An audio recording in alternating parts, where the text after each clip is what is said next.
Good morning. আজকের ভিডিওতে আমরা শিখব প্রপার ওয়েতে এবং খুব সহজে কিভাবে আমরা অ্যান্টিকের জুয়েলারি তৈরি করতে পারি। জুয়েলারিটা দেখতে মনে হবে যে এটা আসলে কিভাবে তৈরি করা হয়েছে বা একটু কঠিন মনে হতে পারে বানানোটা, কিন্তু আসলে না, খুব সহজেই আপনারা এই জুয়েলারিটা তৈরি করতে পারবেন। শুধু কিছু সিস্টেম ফলো করবেন। ম্যাটেরিয়ালসও আমার এখানে বেশি কিছু লাগছে না। নেকলেস আর ইয়ারিং তৈরি করার জন্য মেটাল বেস নিয়েছি আমি ময়ূরের। তাছাড়া বেডস আছে এখানে ক্রিস্টালের যে একটু ভালো কোয়ালিটির যে বেডসটা আছে আমি সেটা নিয়েছি। তারপর গাজরা, জাম্পিং, পার্ল চেন আর দুটো হেডপিন নিয়েছি। তো বানানো শুরু করলাম। তো এখানে প্রথমে আমি যে জুয়েলারি ওয়্যারটার মধ্যে একটা জাম্পিং আটকে নিয়েছি। তো তারপর এখানে আমি ক্রিস্টাল পাথর বা বিটস যাই বলেন সেটা আগে একটা গেঁথে নিয়েছি। তারপর এখানে আমি 5টা করে গাছটা গেঁথে নিয়েছি।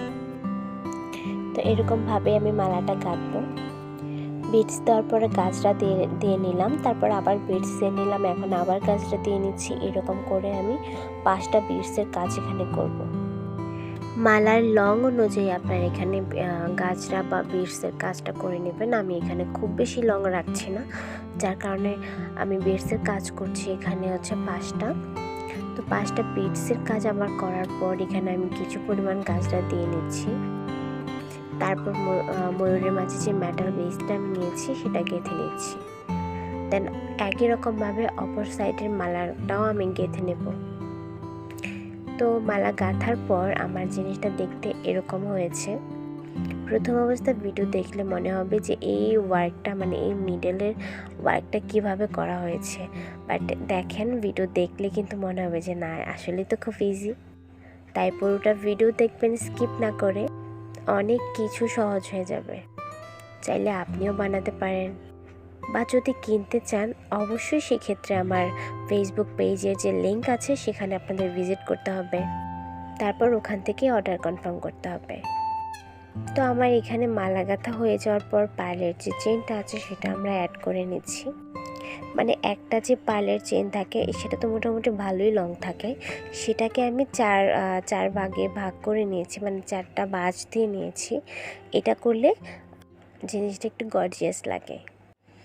তো মালাও হয়ে গেছে মোটামুটি, লাস্টে শুধু আমার টার্সেলটা অ্যাড করলেই হয়ে যাবে। তো তারপর এখানে আমি দোল তৈরি করব, তার জন্য দোলের ময়ূর বেসটা নিয়ে নিয়েছি। এরপর এখানে একটা আমি আইপিন নিয়েছি। আইপিনের মাথাটাকে একটু ফাঁক রেখে এখানে আমি কিছু পরিমাণ গাজরা গেঁথে নিচ্ছি। গাজরা আমার গাঁথা হয়ে গেলে আইপিনের যে মুখটা আছে আমি সেটাকে বন্ধ করে দেব। আর হ্যাঁ, আপনারা যারা নতুন আছেন হ্যান্ডমেডের কাজ যারা নতুন করেন তারা কিন্তু আমার একটা নোজ প্লাস কিনে নেবেন, এটা খুব হেল্পফুল। আমি আমার 4.5 থেকে 5 বছরের বিজনেসের মধ্যে এই একটাই প্লাস ব্যবহার করেছি, আর এটা আমাকে এত বেশি সাহায্য করছে যে কি বলবো।